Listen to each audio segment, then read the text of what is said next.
जी अस्सलाम वालेकुम। कैफेट lecture number 74। आज के लेक्चर का आगाज़ करते हैं। आज के लेक्चर में हम क्या करने जा रहे हैं, डिस्कस करने जा रहे हैं होम असाइनमेंट। आपकी वॉल्यूम 2 में से कुछ केस स्टडीज़ आपको होम असाइनमेंट के तौर पे दी थी, उसकी डिस्कशन करेंगे आज। फिर हमारे लास्ट 3 कंसेप्ट रह गए हैं कोड ऑफ एथिक्स में, इनको हम आज डिस्कस करेंगे। इसके बाद कोड ऑफ एथिक्स कंप्लीट। एक दो चंद एक लाइनें या 2-4 लाइनें हैं। एक शायद लर्निंग ऑब्जेक्टिव 4 है और 5 है। 2-3 लाइन्स हैं, ये कल इंशाल्लाह इनको कंक्लूड कर लेंगे, डिस्कस कर लेंगे। एग्जाम पॉइंट ऑफ व्यू से हमारा कोड ऑफ एथिक्स आज कंप्लीट हो जाएगा। स्टडी करेंगे जो लर्निंग ऑब्जेक्टिव है कंपनसेशन एंड इवैल्यूएशन पॉलिसीज, यानी फर्म जब अपने स्टाफ को कंपनसेट करती है, कोई डिफरेंट अगर बोनसेस वगैरह देती है तो उसकी क्या पॉलिसीज होनी चाहिए, किस बेस के ऊपर बोनस देना चाहिए, किस बेस के ऊपर बोनस नहीं देना चाहिए, वो डिस्कस करेंगे। Actual or threatened litigations with audit client, अगर किसी ऑडिट क्लाइंट के साथ कोई लिटिगेशन हो, कोई लीगल केस पेंडिंग हो, यानी ऑडिटर और क्लाइंट के दरमियान में कोई झगड़ा है, लीगल केस चल रहा है, उस सिचुएशन में कौन सा थ्रेट राइज होता है, क्या करना है हमने। और फिर नॉन इंश्योरेंस सर्विसेज, क्या एक ऑडिट फर्म अपने ऑडिट क्लाइंट को, इंश्योरेंस क्लाइंट को नॉन इंश्योरेंस सर्विसेज प्रोवाइड कर सकती है, अगर कर सकती है तो कौन सी सर्विसेज की इजाज़त है, कौन सी सर्विसेज की इजाज़त नहीं है, और किन कंडीशंस के मुताबिक इजाज़त है, अगर किसी केस में इजाज़त है तो। ये हम डिस्कशन करेंगे कुछ। सबसे पहले होम असाइनमेंट। कल के लेक्चर में आपको होम असाइनमेंट दी गई थी, आपने ज़रूर की होगी। कोई प्रॉब्लम है उसमें तो पूछ लीजिए, 1 बाय 1। सबसे पहले क्वेश्चन नंबर 10 का पार्ट ए दिया गया था आपको। हाँ जी, इसमें कोई प्रॉब्लम नहीं। क्या कह रहा है, Assam hotels limited is a listed company. Code of ethics सिर्फ लिस्टेड कंपनीज के ऑडिट पे अप्लाई होता है कि अनलिस्टेड पे भी? दोनों पे अप्लाई होता है। सिर्फ ऑडिट में अप्लाई होता है कि रिव्यू में? दोनों एंगेजमेंट्स में अप्लाई होता है। शाबाश। सिर्फ पार्टनर्स पे अप्लाई होता है या जूनियर टीम मेंबर पे? सब पे correct. Assam hotel limited is a listed company and is audited by Mansoor and company chartered accountants. यहां तक कोई प्रॉब्लम? यहां तक कोई प्रॉब्लम नहीं, सिंपल इंफॉर्मेशन दे रहा है। The partners of Mansoor and company stay in the hotels managed by AHL while they are traveling. Partner client के होटल में स्टे करते हैं। मुझे सिर्फ ये बता दीजिए सिचुएशन कौन सी बन रही है? Purchase of good and services from audit client. अच्छा, ये बिजनेस रिलेशनशिप नहीं बन रहा। बिजनेस रिलेशनशिप कब बनता? जब क्लाइंट पार्टनर से या टीम मेंबर से गुड या सर्विसेज बाय कर रहा था। तो ये purchase of good and service वाला केस है। कौन सा थ्रेट है? Self interest threat. क्या सेफगार्ड्स है? क्या सेफगार्ड है? सिग्निफिकेंस के फैक्टर्स हैं इसमें। क्या क्या फैक्टर्स हैं? टेंडरिंग प्रोसेस फॉलो हुआ, ऑर्डिनरी कोर्स ऑफ बिजनेस की ट्रांजैक्शन है क्या ये क्लाइंट की? अनड्यू फेवर तो नहीं लेगी। और मैग्नीट्यूड ऑफ ट्रांजैक्शन क्या है? ठीक है। सेफगार्ड्स क्या है इसमें? मैग्नीट्यूड ऑफ ट्रांजैक्शन, यानी ये जो बार बार स्टे करते हैं ना, इन्हें कहना चाहिए भाई बार बार स्टे ना करें, कम स्टे किया करें, क्योंकि इसे दूसरे होटल में भी स्टे कर लिया करें। मैग्नीट्यूड ऑफ ट्रांजैक्शन कम करना चाहिए। और जो पार्टनर ज्यादा स्टे करते हैं उनको फर्म से रिमूव करना है। उन्हें इंश्योर करना चाहिए कि एंगेजमेंट टीम का हिस्सा वो ना हो। क्लियर? अच्छा, इसमें कोई कॉस्ट रीइंबर्स करने की बात करनी है? नहीं, वो कॉस्ट रीइंबर्स करने की बात कहाँ करते हैं? गिफ्ट वाले, इंड्यूसमेंट वाले केस में। शाबाश। तो 10 में कोई प्रॉब्लम नहीं है। आगे चलते हैं। 8 का पार्ट, 8 भी ये पार्ट ये भी था। 8A सलीम इज, चले अगर हुआ है नहीं हुआ बार कर लेते हैं। अब मुझे स्टूडेंट ने कहा था है ये असाइनमेंट में है। Discuss the threats and the related safeguard in the following situation. Salim is the audit senior at mango industries limited MIL. MIL's finance manager has requested him to provide the residential addresses of the engagement manager and the engagement partner. फिर उनके घर का address बताओ। घर का क्या ये confidentiality principal की वायलेशन नहीं है? घर का एड्रेस बनाओ। क्या कॉन्फिडेंशियलिटी प्रिंसिपल की वायलेशन नहीं है? वो तो क्लाइंट की इंफॉर्मेशन पे अप्लाई होता है कॉन्फिडेंशियलिटी प्रिंसिपल। क्लाइंट की इंफॉर्मेशन को डिस्क्लोजर यूज नहीं करना।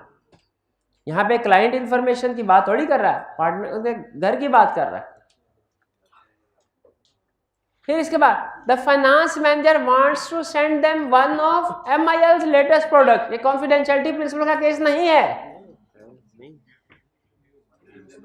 वो तो क्लाइंट की इंफॉर्मेशन होती है जिसको कॉन्फिडेंशियल रखना होता है। वैसे इजाजत के जनरली वैसे उसे इजाजत के बगैर बताना नहीं चाहिए घर का एड्रेस किसी। The finance manager wants to, आगे रीजन बता रहा है कि क्यों घर का एड्रेस पूछ रहा हूँ। कह रहा है finance manager wants to send them one of MIL's latest products. वो कुछ लेटेस्ट प्रोडक्ट्स उनके घर पे एड्रेस पे भिजवाना चाहता है।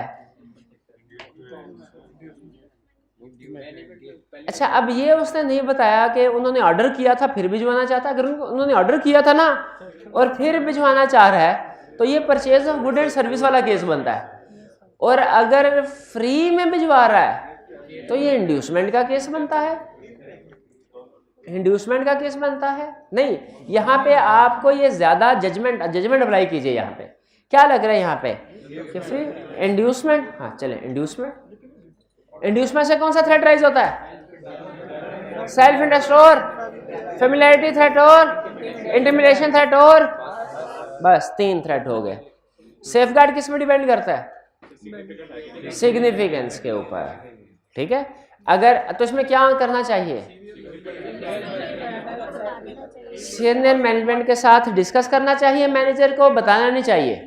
और सीनियर मैनेजर, अगर ये सिग्निफिकेंट गिफ्ट है तो सीनियर मैनेजमेंट को चाहिए, फर्म की पार्टनर को, एंगेजमेंट मैनेजर को चाहिए, क्या चाहिए कि फाइनेंस मैनेजर से कहे कि हमें सेंड ना कीजिए।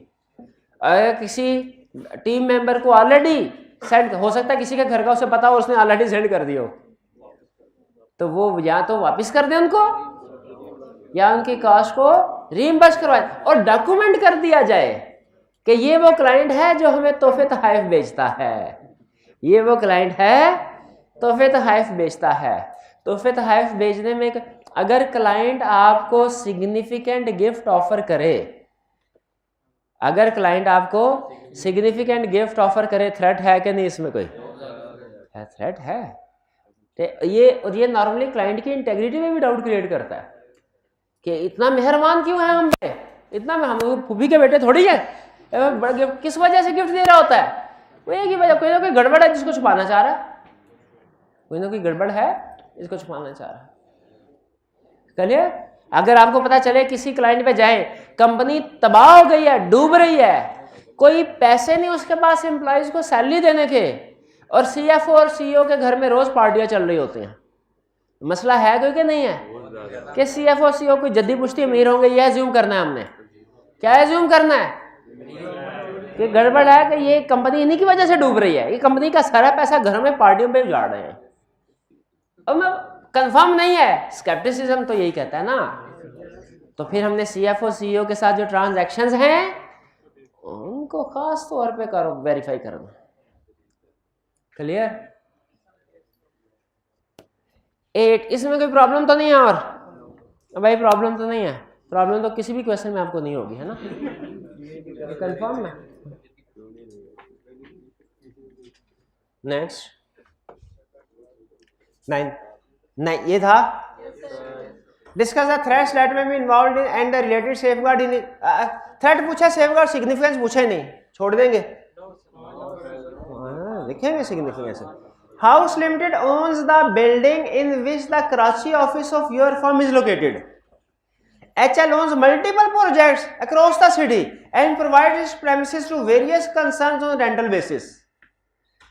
HL has requested your firm to become its auditor for the year ending 30th June 2018. Purchase of goods and services from client. अच्छा, इसमें क्वेश्चन में थोड़ा सा ट्विस्ट ये है कि पहले क्लाइंट बनता है, बाद में purchase of goods and service. अभी तक ये सिचुएशन चल रही थी, अब purchase of goods and service पहले है क्लाइंट, लेकिन थ्रेट तो राइज हो गया, सिचुएशन तो हो गई, दोनों चीजें इकट्ठी हो गई तो थ्रेट राइज हो गया।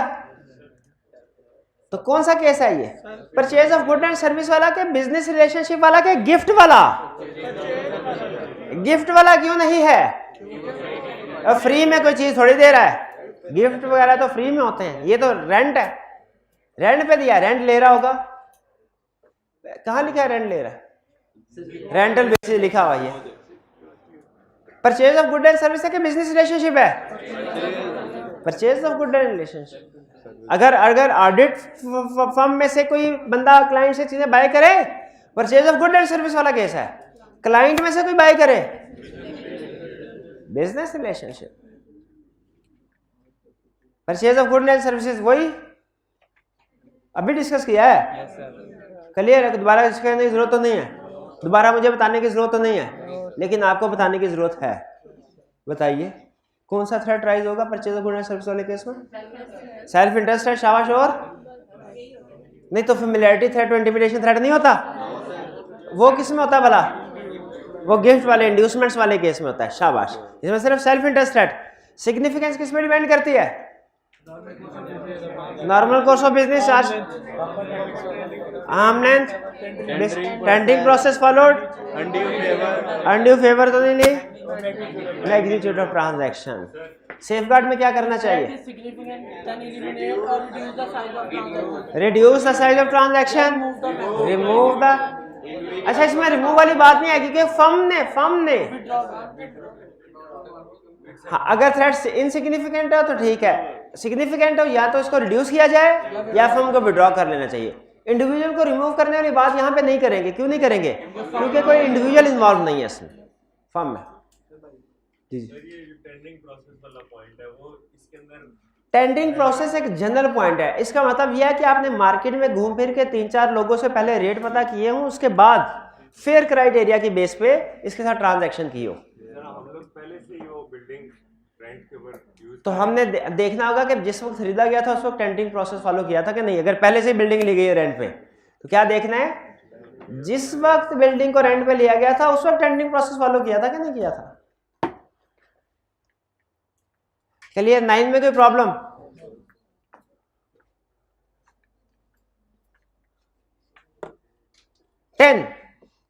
टेन बी पार्ट 3 यही था। Discuss the category of threat and related safeguard. Significance लिखना है कि नहीं? ये नई वाला कोई था।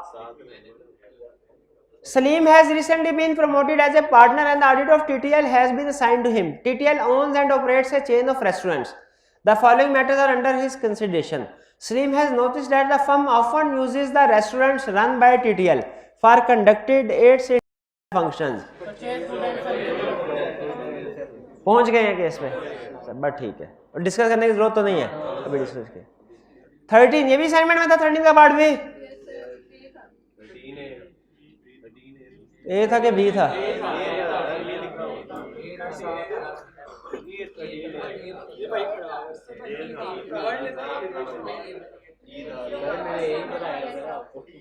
चले ये भी डिस्कस कर लेते हैं, ये भी डिस्कस कर लेते हैं। You are the manager on the audit of Hobbit Textile Limited. Client has requested you to send 2 staff members on secondment for 3 months to assist Chief Financial Officer as its 2 senior accounting team members have resigned recently. कह रहा 2 बंदे भेज दो। Loan of temporary staff. Secondment का मतलब यही होता है। सेकेंडमेंट का मतलब क्या होता है? किसी की जगह, हाँ, किसी की जगह पे भेजना स्टाफ को आर्जी तौर पे। क्या थ्रेट राइज होता है? Self review threat, similarity threat, advocacy threat. Advocacy threat कैसे राइज होता है? अपने काम को एडवोकेट डिफेंड करेगा। अच्छा चलिए ठीक है। और इसके सेफगार्ड्स थे, मुझे याद आया इसमें एक अजीब बात थी, इस केस स्टडी में एक अजीब बात थी। अजीब बात ये थी इसके सेफगार्ड 2 हिस्सों में डिवाइड किए गए थे। एक सेफगार्ड उस वक्त थे जब ये टेम्परेरी सर्विसेज प्रोवाइड करने के लिए इनको भेजा जा रहा था, और एक कैटेगरी सेफगार्ड की वो थी जब ये वापस आए थे और इनको ऑडिट का टीम बना के भेजा जा रहा था। रिजाइन करके आए थे? हैं? रिजाइन करके नहीं आए थे। वो रिजाइन नहीं, रिजाइन तो इम्प्लाई करता है, इम्प्लाई नहीं है। ये एम्प्लॉयमेंट वाला केस नहीं है, ये टेम्परेरी स्टाफ सर्विसेज वाला केस है। एम्प्लॉयमेंट वाला केस नहीं है ये पता चल गया कि नहीं आपको? और एम्प्लॉयमेंट वाला केस नहीं है ये। कौन से वाला केस है?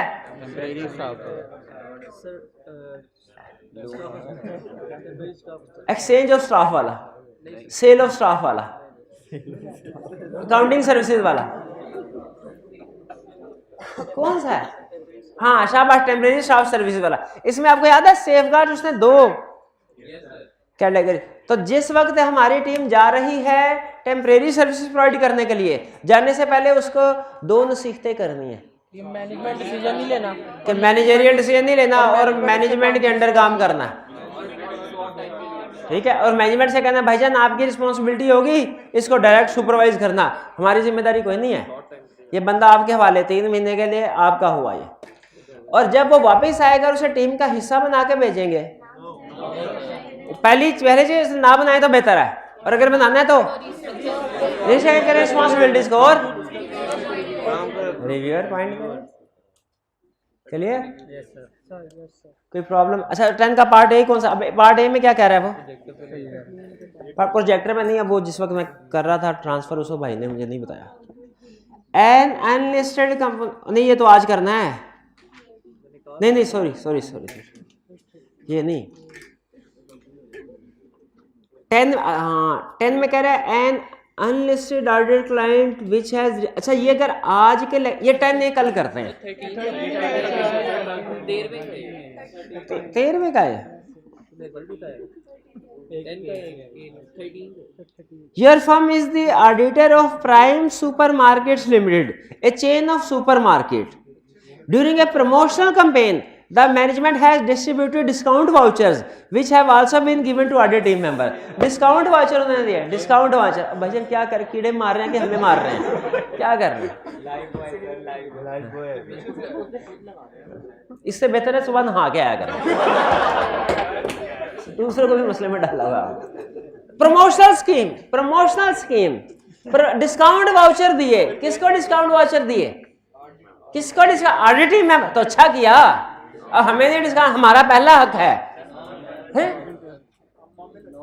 हाँ हम हमें थोड़ी लगते हैं, शाबाश, एग्जैक्ट इसी तरह सोचना है। इसमें अब 2 पॉसिबिलिटीज है। उसने ये नहीं, एक क्वेश्चन में उसने कहा था कि हम अपना मोबाइल बनाते हैं और हम 10% डिस्काउंट एम्प्लॉइज को देते हैं, आपको भी ये डिस्काउंट दे रहे हैं। हमने कहा हम एम्प्लॉय थोड़ी हैं, हम इंडिपेंडेंट है, हम डिस्काउंट नहीं लेंगे, 10% तो बिल्कुल नहीं लेंगे, रिफ्यूज कर दिया हमने, ठीक है। अच्छा यहाँ पे ये नहीं बता रहा कि जो डिस्काउंट वाउचर दिए हैं उसने हमें, ये जनरल पब्लिक के लिए भी है कि सिर्फ कुछ खास लोगों के लिए? अगर तो ये डिस्काउंट वाउचर जनरल पब्लिक के लिए, अगर तो आप या तो दोनों डिस्कस कर लें या एक अजम्पशन अगर लेनी है तो क्या अजम्पशन लेंगे कि जनरल के लिए नहीं है। यानी हमने वो अजम्पशन लेनी है जिसमें थ्रेट क्रिएट हो रहा हो, क्योंकि एग्जाम क्वेश्चन में आ गया तो कोई ना कोई थ्रेट क्रिएट करना ही है। सिर्फ एक सिचुएशन आपको बताइए जिसमें थ्रेट क्रिएट नहीं होता, बाकी हर केस में थ्रेट क्रिएट होता है। टैक्स रिटर्न फाइल करना है, ठीक है। तो अगर तो ये जनरल पब्लिक को भी डिस्काउंट वाउचर डिस्ट्रीब्यूट किए गए हैं, कोई थ्रेट राइज नहीं होता। और अगर ये जनरल पब्लिक को डिस्ट्रीब्यूट नहीं किए गए तो थ्रेट राइज होता है। और ये केस कौन सा होगा? इंड्यूसमेंट्स वाला, गिफ्ट वाला, के purchase of good and services वाला? परचेज ऑफ गुड, क्योंकि डिस्काउंट परचेज में दिए जाते हैं, गिफ्ट पे डिस्काउंट नहीं दिया जाता है, गिफ्ट पे तो फ्री में दिए जाते हैं, फ्री में दिए जाते हैं। तो purchase of good and services वाला केस क्लियर? कोई प्रॉब्लम तो नहीं इसमें? चलिए टैक्स रिटर्न आज डिस्कस होता है ना अभी, बस यही क्वेश्चन थे, ये आपकी असाइनमेंट थी, और तो कोई क्वेश्चन नहीं है। 12 का बी, 12 का B, ABC leasing company has a lease portfolio of rupees 500 million. Atif, the audit manager on ABC, has obtained a lease finance amounting to rupees 800,000. अच्छा अब इसमें 2 चीजें हैं। एक तो ये कि अगर वो कहता है, इसमें क्लियरली हमें बताता कि लीज में हमने गुड्स को बाय किया है। लीज पे नॉर्मली कोई गाड़ी वगैरह बाय करते हैं, इस तरह की महंगी चीजें, तो फिर हम इसको purchase of good and services में लेके जाए। और अगर वो कहता है कि आपने लोन लिया है तो फिर मेरा ख्याल ये है कि ये purchase of good and services, क्योंकि नॉर्मली लीजिंग कंपनीज लोन नहीं बल्कि गुड्स या सर्विसेज, गुड्स बेसिकली सेल करते हैं। तो ये हमें किस केस में इसको क्लासीफाई करना चाहिए? Purchase of good and services में। उसने किस में किया हुआ? Purchase of good and services में किया हो ना। हाँ जी, एक इससे मिलता जुलता क्वेश्चन मुझे याद आ रहा है, लीगल रिक्वायरमेंट्स में था कि क्लाइंट ने, नहीं वो मेरा क्वेश्चन नहीं, एक रियल केस था। एक फर्म थी, उसने अपने क्लाइंट से फाइनेंस लीज पे कुछ चीज़ें इंक्वायर की थी, फाइनेंस लीज पे। तो रिक्वायरमेंट थी। अब अगर तो ये कोड ऑफ एथिक्स में से क्वेश्चन पूछता तो हम इसे किस में क्लासीफाई करते हैं, किसमें, purchase of good and services में। उसने लीगल रिक्वायरमेंट्स, कोर्ट में केस हुआ था ये, और लीगल रिक्वायरमेंट्स के पॉइंट ऑफ व्यू से डिसीजन करना था, क्योंकि अगर दोनों जगह पे अप्लाई हो रहा हो ना तो हम पहले लीगल रिक्वायरमेंट्स को प्रेफरेंस देते हैं। तो कोर्ट डिस्कशन ये चली क्या ये इंडेटेडनेस है कि नहीं है, लीज पे, फाइनेंस लीज पे चीज़ें लेना क्लाइंट से, क्या इंडेटेडनेस है कि नहीं है। ठीक है इंडेटेडनेस, क्या ये situation code of ethics discuss करता है। हाँ, पहले ये ऑर्डिनरी कोर्स ऑफ बिजनेस वाली बात नहीं थी, तो उस वक्त कोर्ट ने वार्निंग देके उन्हें छोड़ दिया था। लेकिन अब ऑर्डिनरी कोर्स ऑफ बिजनेस वाली बात आ गई। पहले हर तरह का जो डेट होता था, हर तरह उसको वो कहते थे पाबंदी। अब उन्होंने कहा अगर ऑर्डिनरी कोर्स ऑफ बिजनेस है तो फिर प्रॉब्लम नहीं। इसका मतलब है अगर लीजिंग कंपनी से लीज पे कुछ एसेट्स लिए और अभी उनकी अमाउंट पेंडिंग है, अब का लॉ ज्यादा क्लियर है, क्योंकि उसने क्लियरली बता दिया ऑर्डिनरी कोर्स ऑफ बिजनेस के ट्रांजैक्शन में शामिल नहीं होंगी ये। लेकिन 3-4 साल पहले तक ये ऑर्डिनरी कोर्स ऑफ बिजनेस वाली लाइन नहीं थी। तो हर तरह की जो डेट होता था, चाहे ऑर्डिनरी कोर्स ऑफ बिजनेस, उस पर डिस्क्वालिफिकेशन राइज हो जाती है। तो अब ये चूंकि ऑर्डिनरी कोर्स ऑफ बिजनेस है, अगर यही क्वेश्चन हमसे वो लीगल रिक्वायरमेंट के मुताबिक पूछे कि लीज पे चीजें नहीं, हम क्या कहेंगे, तो कोई प्रॉब्लम नहीं है। क्यों कोई प्रॉब्लम नहीं है, क्योंकि ऑर्डिनरी कोर्स ऑफ बिजनेस के ट्रांजैक्शन।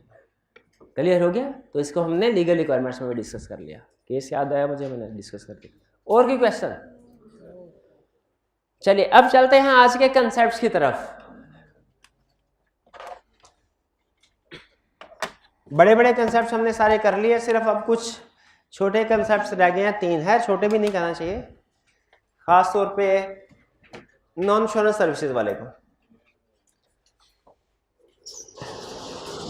पहले पढ़ लेते हैं कंपनसेशन एंड वैल्यूएशन पॉलिसीज।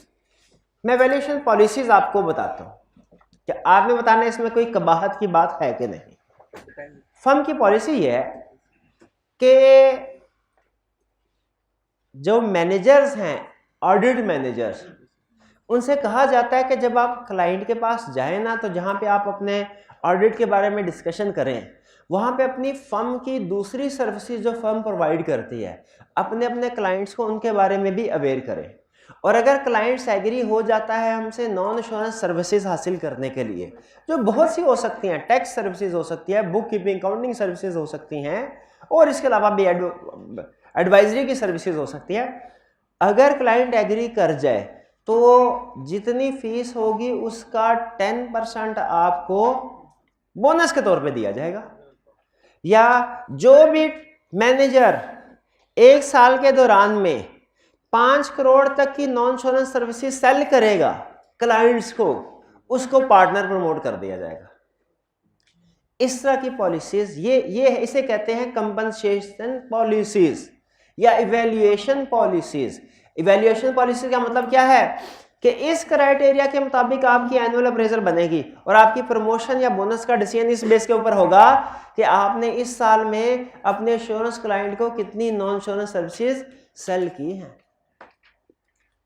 यह है वैल्यूएशन एंड कंपनसेशन पॉलिसी। इसमें कोई कबाहत है, कोई प्रॉब्लम है, कोई प्रॉब्लम है? इमेजिन कीजिए आपके पार्टनर ने आपको ये टारगेट दिया और आप मेरे पास, मैं सीएफओ हूं, आप मेरे पास आ गए, सर हमारी फर्म ये भी करते हैं, ये भी करते हैं, ये भी करते हैं। मैं कहूँगा भाईजान हम तो ऑलरेडी ये काम दूसरी फर्म से करवा रहे हैं, आप मुझे कन्विंस करेंगे। सर नहीं दूसरी फर्म भी, लेकिन हम आपका बिजनेस बहुत अच्छे तरीके से अंडरस्टैंड करते हैं, हम ऑडिट करते हैं। वो तो ऑडिट नहीं करते ना, वो आपके बिजनेस को अच्छे तरीके से नहीं जानते डिटेल में जितना हम, तो बराए मेहरबानी हमें आप कॉन्ट्रैक्ट दीजिए। मैं कहता हूँ भाई नहीं जानते तो जान जाएंगे, 1-2 दफ़ा काम करेंगे तो।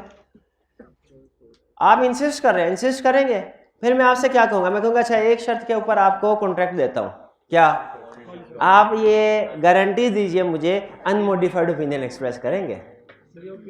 अनमोडिफाइड ओपिनियन शॉपिंग, इस चीज को फिर रिश्वत के तौर पे यूज किया जा सकता है। कोड ऑफ एथिक्स कहता है अगर फर्म की कंपनसेशन एंड वैल्यूएशन पॉलिसीज में किसी ऑडिट क्लाइंट को नॉन इंश्योरेंस सर्विसेज सेल करना भी शामिल है।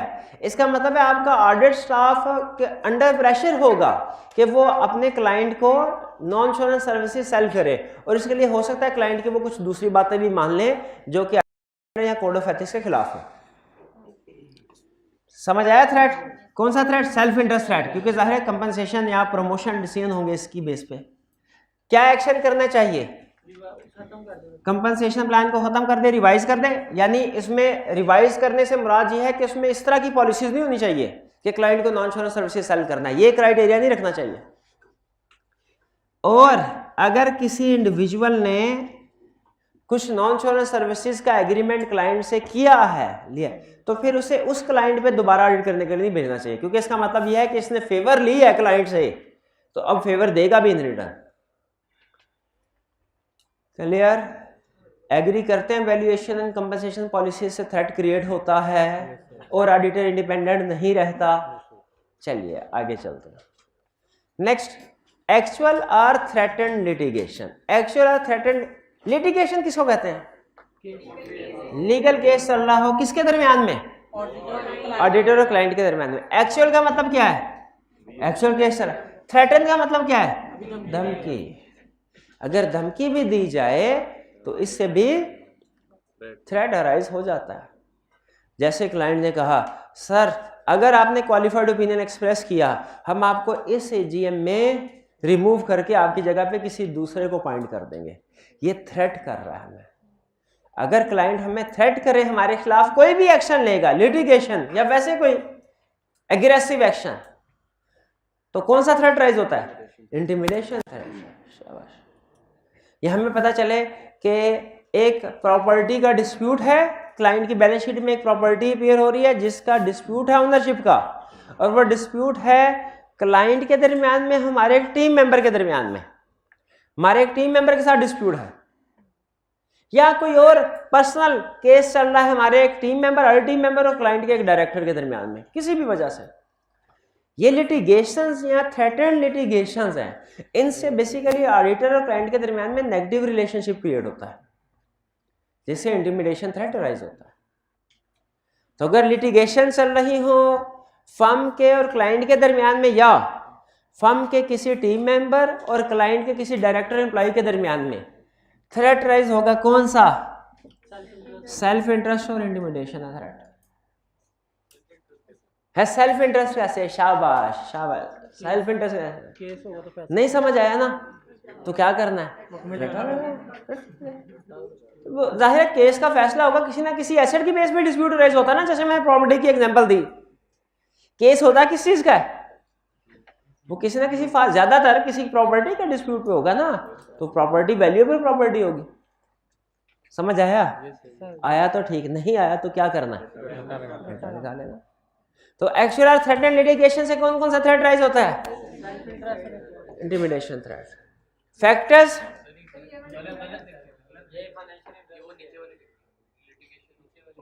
कौन से?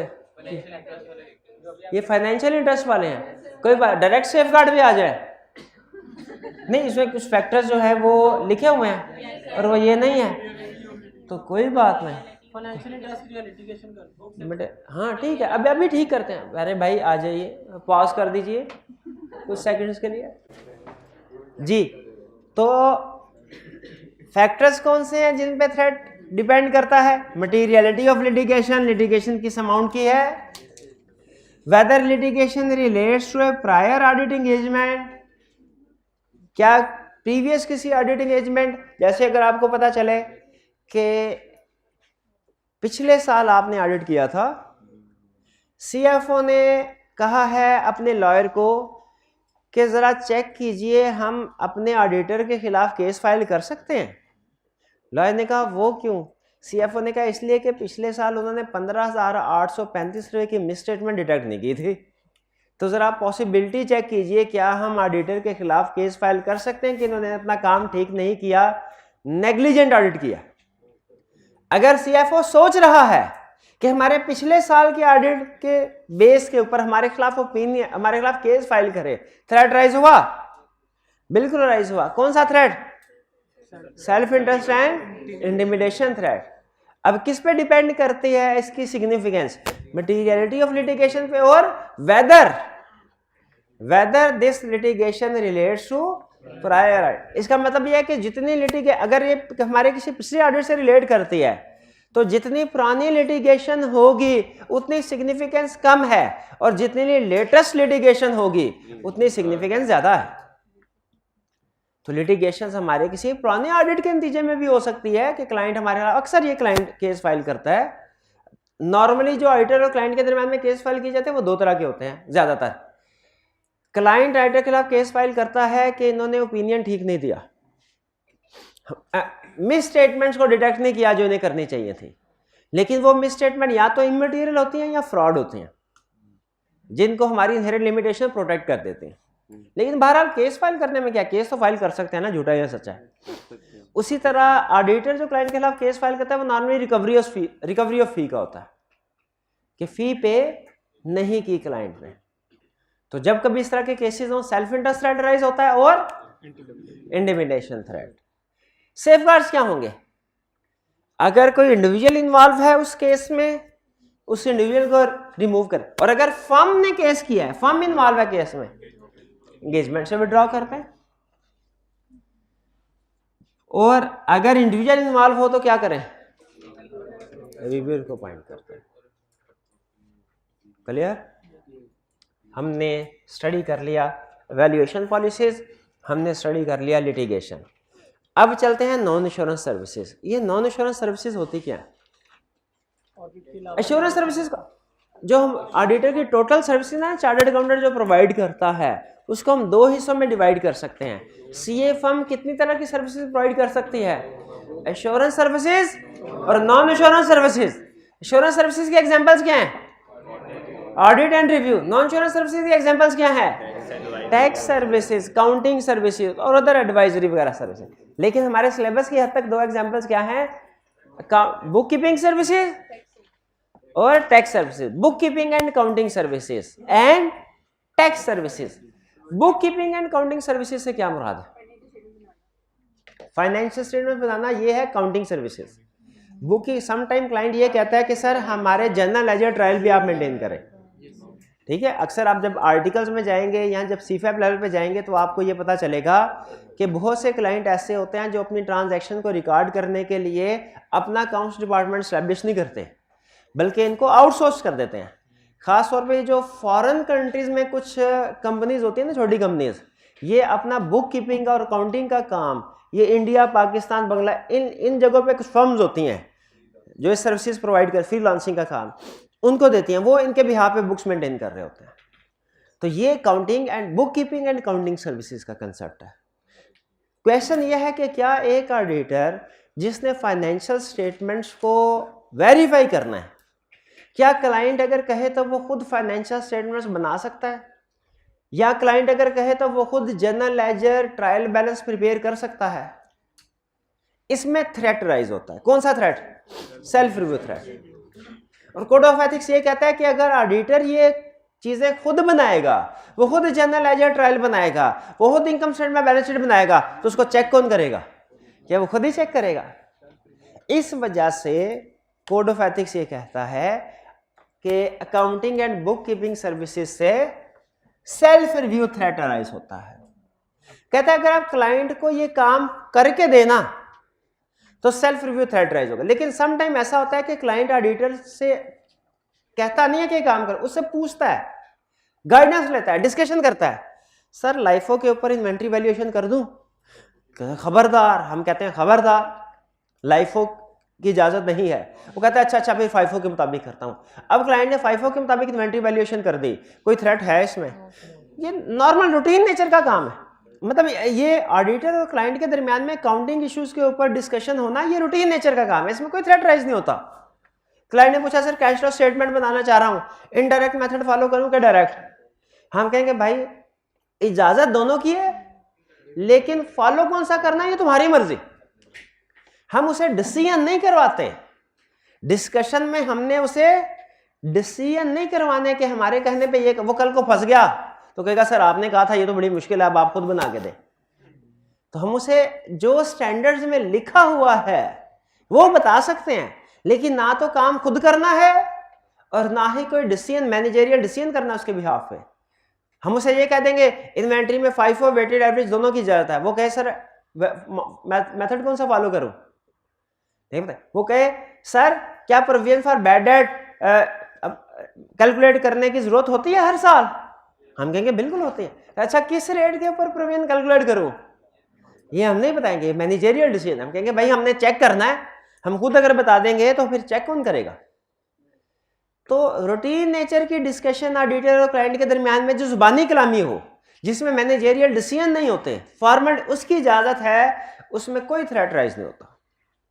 लेकिन अगर हम क्लाइंट को एडवाइस कर रहे हो फाइनेंशियल स्टेटमेंट्स में अकाउंटिंग पॉलिसीज के ऊपर, कम्प्लेक्स मैटर्स के ऊपर, या उसको खुद प्रिपेयर करके दे रहे हो, क्लाइंट अक्सर क्लाइंट आ जाता है प्रैक्टिस में, कहता है sir income statement balance sheet तो मैंने बना ली, कैश फ्लो स्टेटमेंट नहीं बन रही मेरे पास।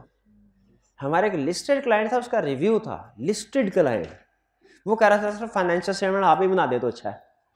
क्लाइंट कोशिश तो पहले यही करता है ना काम करना पड़े, आप बना दे। क्या हमें एक्सेप्ट करना चाहिए था?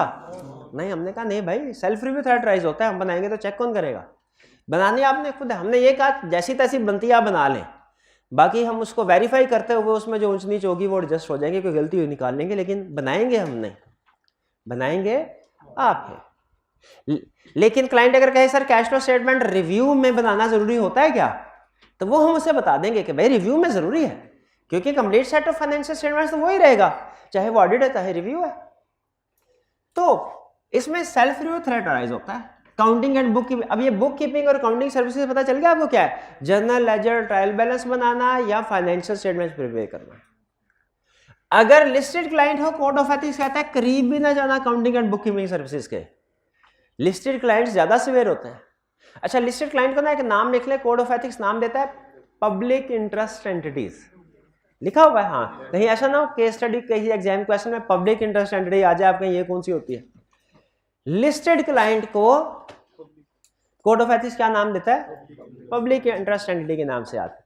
तो अगर पब्लिक इंटरेस्ट एंटिटी है तो बुक कीपिंग काउंटिंग सर्विसेज दूर दूर से सलाम, कुछ नहीं प्रोवाइड करना।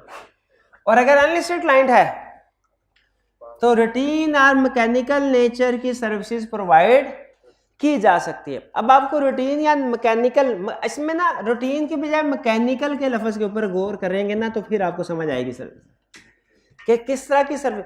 यानी लिस्टेड में तो बिल्कुल कुछ भी नहीं कर सकते, अनलिस्टेड में मैकेनिकल नेचर की सर्विसेज प्रोवाइड कर सकते हैं। मैकेनिकल का मतलब हम रोबोट की तरह काम करेंगे, जो क्लाइंट कहेगा वह कर। लेकिन रूटीन जजमेंट वाला का, रोबोट में अकल नहीं होती अपनी, तो हम जजमेंट वाला काम नहीं करेंगे। जजमेंट क्लाइंट अगर कहे एप्रोप्रिएट से डेप्रिसिएशन कैलकुलेट कर दो तो रोबोट करेगा काम, रोबोट नहीं करेगा। अगर क्लाइंट कहे 10% डेप्रिसिएशन रेट के मुताबिक कर, फिर करेंगे। ये जजमेंट्स क्लाइंट की जिम्मेदारी है, अजम्पशंस क्या रखनी है क्लाइंट की जिम्मेदारी है। क्लाइंट हमें क्लाइंट कहे कि भाई provision for bad debt record करो, हम कहेंगे चक्कर ही कोई नहीं है, पहले बताओ अमाउंट क्या है, अमाउंट क्या है, रेट क्या है। अच्छा अगर क्लाइंट कहे अच्छा एंट्री पास कर दे, depreciation expense debit, cumulated depreciation credit 580, और कहे ये एंट्री पास करो, ये कर देंगे क्या, ये मैकेनिकल नेचर की, इसको कर देंगे। ट्रांजैक्शन को जर्नल में रिकॉर्ड करना, जर्नल से लेजर में पोस्टिंग, लेजर से ट्रायल बैलेंस, ये सारे काम कर देंगे, क्योंकि ये कौन से हैं। एग्जाम्पल्स को जरा गौर से समझिएगा। कहता है जो ट्रांजैक्शंस क्लाइंट ने प्रूव कर दी ना, क्लाइंट ने प्रूव कर दी, डेबिट क्रेडिट अप्रूव करके क्लाइंट ने हमें वाउचर दे दिया, उसको हम रिकॉर्ड कर सकते हैं क्या, इसमें कोई प्रॉब्लम नहीं। क्यों, मैकेनिकल नेचर की सर्विस है, अप्रूव हो गई। क्या जो ट्रांजैक्शन रिकॉर्ड किए हैं उन्हें लेजर में ट्रायल बैलेंस में पोस्ट कर सकते हैं, बिल्कुल कर सकते हैं, ये तो ऑटोमेटिकली हो जाता है, इसमें भी कोई जजमेंट इन्वॉल्व नहीं है। और ट्रायल बैलेंस और क्लाइंट की इंफॉर्मेशन की बेस पे फाइनेंशियल स्टेटमेंट्स भी प्रिपेयर कर सकते हैं, लेकिन फाइनेंशियल स्टेटमेंट्स प्रिपेयर करते हुए जजमेंट्स अजम्पशंस हमारी नहीं होंगी, क्लाइंट की, इंफॉर्मेशन क्लाइंट की होगी। इसको हम कहते हैं कंपाइलेशन एंगेजमेंट, कंपाइलेशन एंगेजमेंट, ठीक है। फाइनेंशियल, इसका मतलब ये हुआ क्या हम एज ऑडिटर अपने ऑडिट क्लाइंट की फाइनेंशियल स्टेटमेंट प्रिपेयर कर सकते हैं?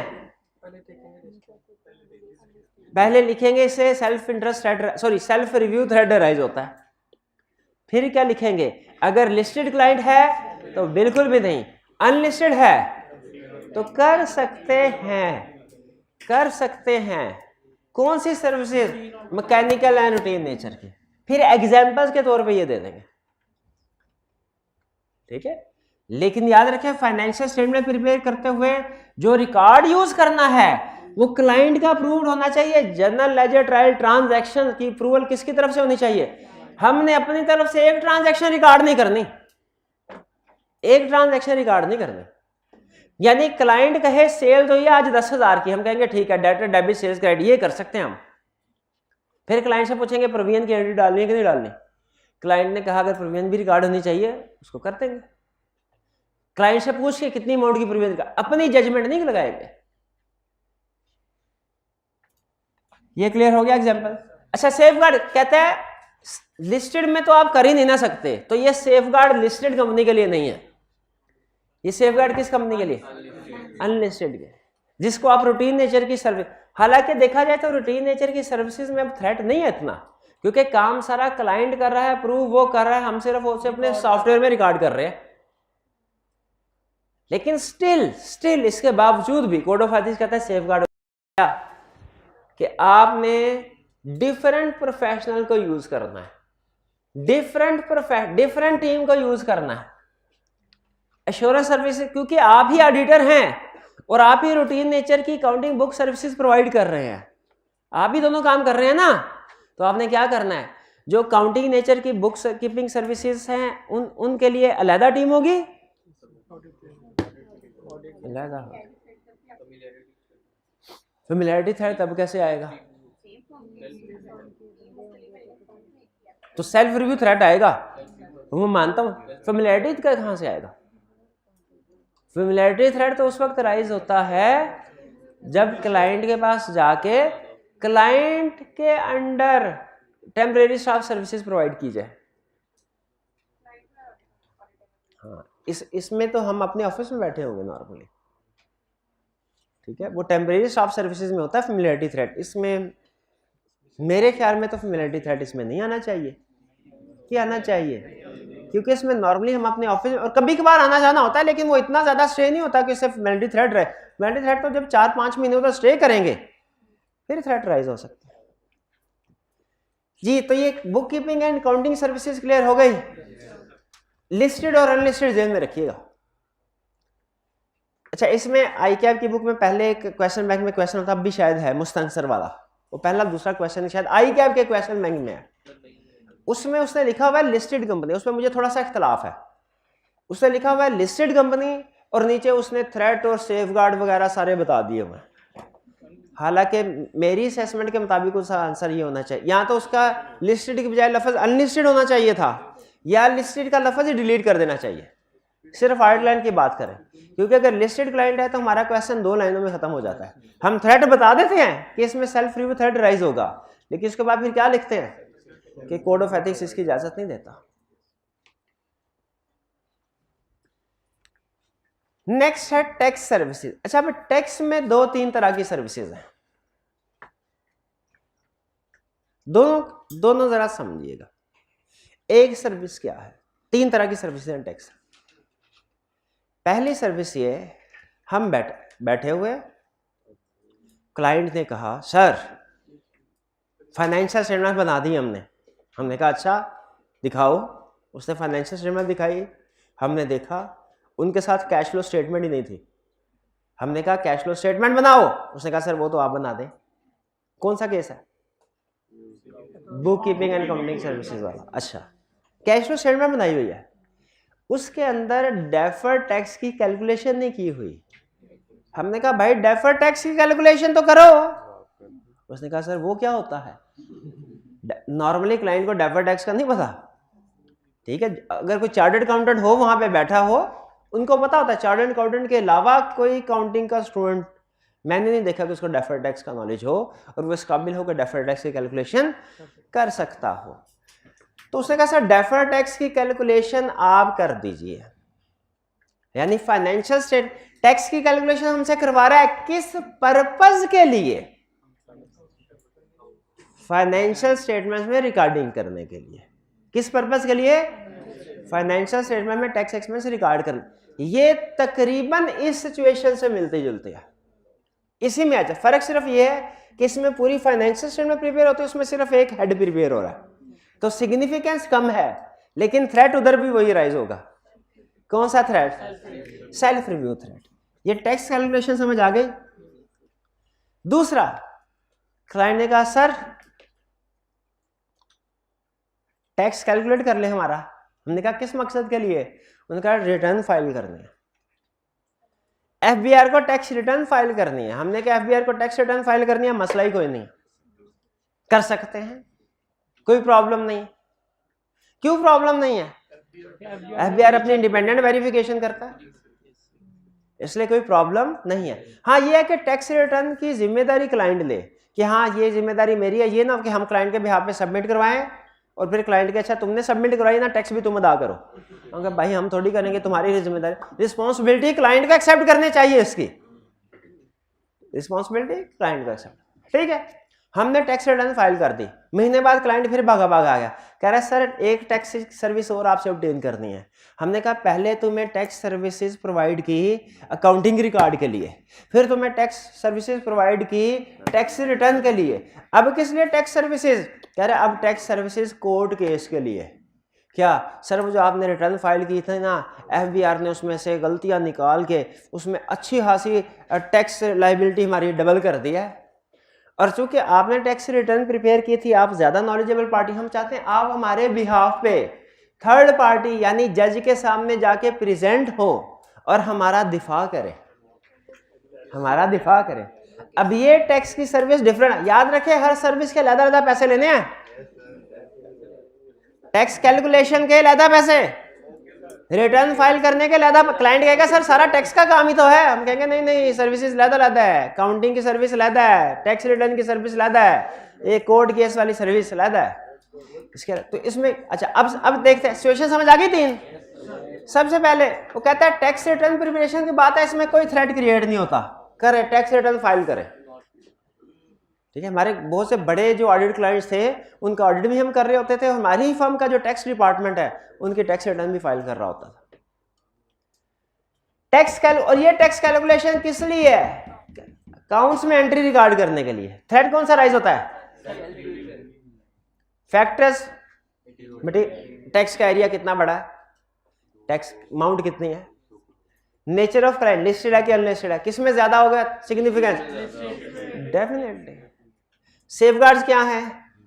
अगर क्लाइंट लिस्टेड है और मटेरियल है, एरिया अमाउंट मटेरियल है और क्लाइंट लिस्टेड है, तो लिस्टेड को तो हमने इधर भी दूर दूर से सलाम कर दिया था, इधर भी दूर दूर से सलाम कर देंगे, क्योंकि तकरीबन वही केस बन रहा है ना।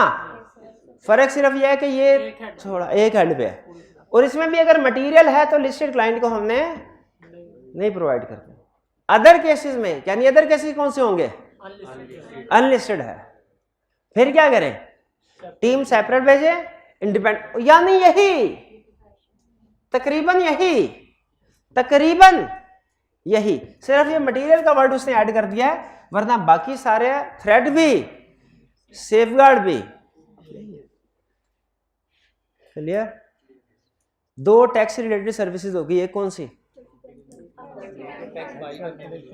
टैक्स कैलकुलेशन, दूसरी टैक्स रिटर्न फाइल करनी। अब कौन सी रह गई?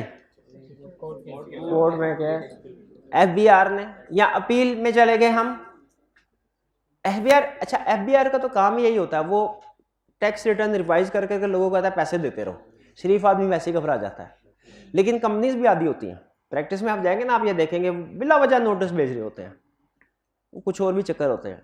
तो अब कंपनीज उन नोटिस को फिर पे नहीं करती, कंपनी कहती है अच्छा हम भी कोर्ट में केस करते हैं, आए जरा देखते हैं।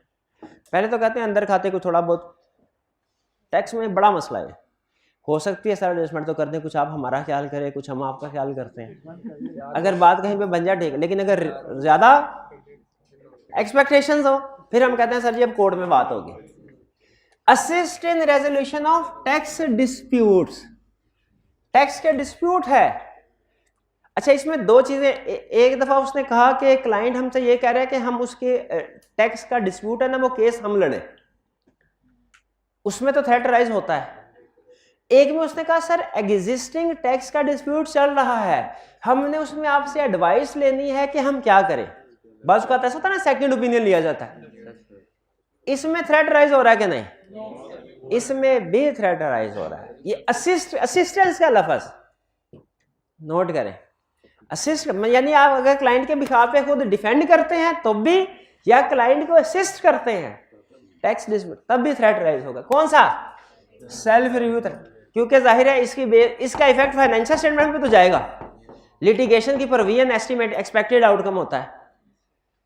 एडवोकेसी थ्रेट, ये तो आपको होता है थर्ड पार्टी के सामने डिफेंड कर। एडवोकेसी थ्रेट की सबसे बड़ी एग्जांपल यही थी, थर्ड पार्टी के सामने लीगल केसेस में क्लाइंट को डिफेंड करना। सेफगार्ड में क्या है? अगर मटेरियल है डिस्प्यूट अलाउड नहीं है। For other cases separate team, यही वाला जी, ये लिस्टेड और अनलिस्टेड दोनों में, लेकिन अगर मटेरियल है तो अलाउड नहीं है। इसमें थोड़ा फर्क है। क्लियर? ये हमारा कोड ऑफ एथिक्स खत्म होगा। 6 लाइनें रह गई, 5 बल्कि 5। 2 तो मैंने अभी आज के लेक्चर में बता ही दी है। क्या अगर आप हिम्मत करें ना 2 मिनट, तो वो भी आज ही मैं आपको पढ़ा दूं, ताकि कल हम क्वेश्चन भी डिस्कस करें, केस स्टडी भी, और नया टॉपिक भी स्टार्ट करें। आप इतनी मेहनत कर रहे हैं।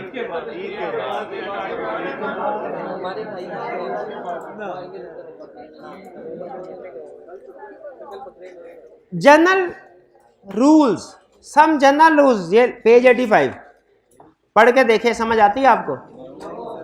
कहता है this part applies to both audit and review engagement. बताया था आज। अगर एग्जाम क्वेश्चन में कहे रिव्यू एंगेजमेंट है तो हम क्या कहेंगे? उसमें कोड ऑफ एथिक्स अप्लाई नहीं होता। और फिर कह रहा है firm has to be independent from audit and throughout engagement period. ये चैप्टर 6 में सीखा था हमने कि सिर्फ एक्सेप्टेंस के स्टेज पे नहीं, बाद में थ्रू आउट, जब तक। और एंगेजमेंट पीरियड कब तक चलता है वाला? जब तक रिपोर्ट नेक्स्ट ईयर नहीं, हाँ जी, जब तक रिपोर्ट नहीं साइन कर देते हैं। ठीक है?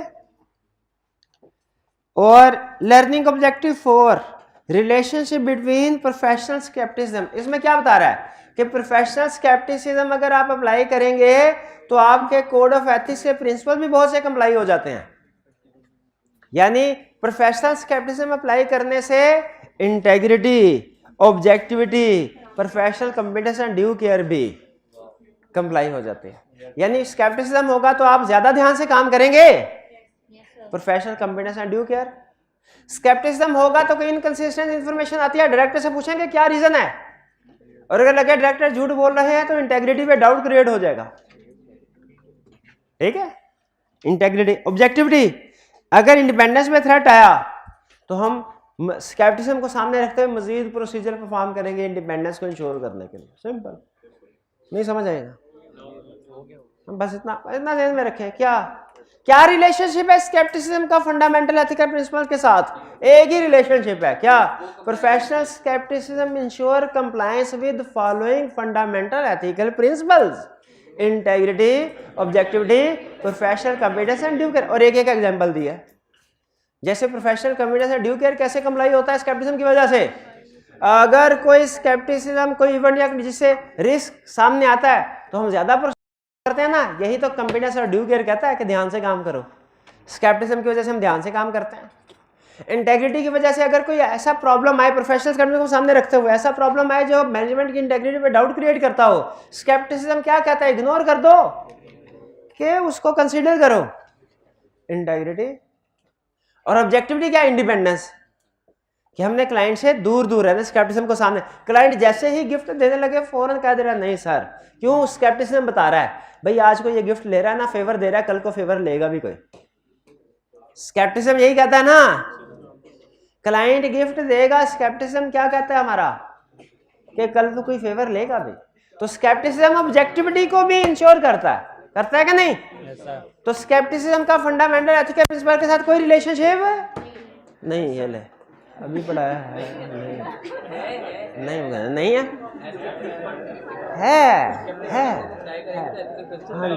हाँ जी दिखावो, वो ऐड आती थी, दिखावो पे ना जाओ, अपनी अक्ल लगाओ।